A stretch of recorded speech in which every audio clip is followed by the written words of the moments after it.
আমরা বছরের শ্রেষ্ঠ দশকে পদার্পণ করেছি। একটি দিন গত হয়েছে, আজ দ্বিতীয় দিনে আমরা।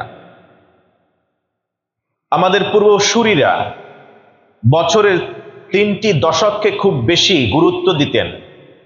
রমজানের শেষ দশক, মুহররমের প্রথম দশক, আর জিলহজ মাসের এই প্রথম দশক।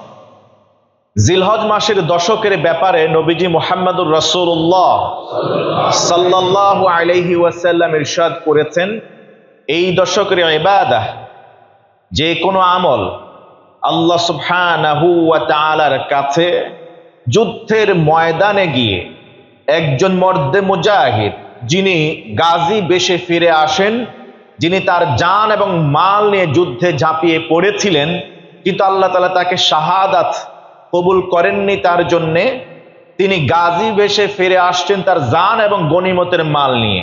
এই মর্দে মুজাহিদের চেয়েও অনেক বেশি সেই বান্দার ইবাদত আল্লাহর কাছে প্রিয়, যেই বান্দা এই দশকে করবে আমলগুলো। এই জন্য এই দশককে স্পেশাল ইম্পর্টেন্স দেওয়া হয়েছে ইসলামিক শরিয়ায়।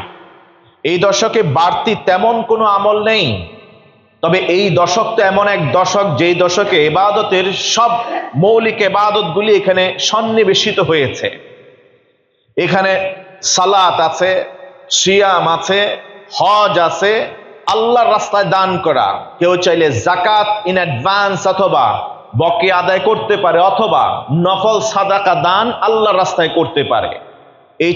এছাড়াও যাবতীয় খায়রাত, হাসানাত, মুস্তাহাব্বাত, নওয়াফিল সব আমলগুলো এই দশকে করার সুবর্ণ এক সুযোগ। আমরা প্রায়শই বলে থাকি, কখনো কখনো ব্যক্তির কারণে জায়গার মর্যাদা বহু গুণ বেড়ে যায়, কখনো কখনো জায়গার কারণে মানুষের মর্যাদা বেড়ে যায়, কখনো কখনো সময়ের কারণে ইবাদতের মর্যাদা বেড়ে যায়, কখনো কখনো ইবাদতের কারণে সময়ের মর্যাদা বেড়ে যায়। আমরা যেমন জানি, মক্কাতুল মুকাররমায় ইবাদতের মূল্য মর্যাদা 1 রাকাত ফজিলত 1 লক্ষ রাকাতের সমান।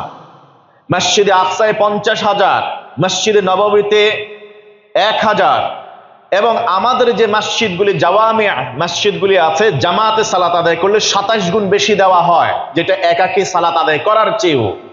অতএব জায়গার কারণে মর্যাদা বেড়ে যায়, সময়ের কারণে ইবাদতের মর্যাদা বেড়ে যায়। যেমন জিলহজ মাসের এই প্রথম দশক, এই প্রথম দশকে কেউ যুদ্ধের ময়দানে যায় না, না গিয়েও যুদ্ধের ময়দানে অংশগ্রহণ করলে যে সওয়াব হতো, এই দশকে সুবহানাল্লাহ, আলহামদুলিল্লাহ, লা ইলাহা ইল্লাল্লাহ, আল্লাহু আকবার, এই নফল জিকির, আজগার, তাসবিহাত গুলি করলে আল্লাহ তাআলা সেই রকম সওয়াব দিবেন।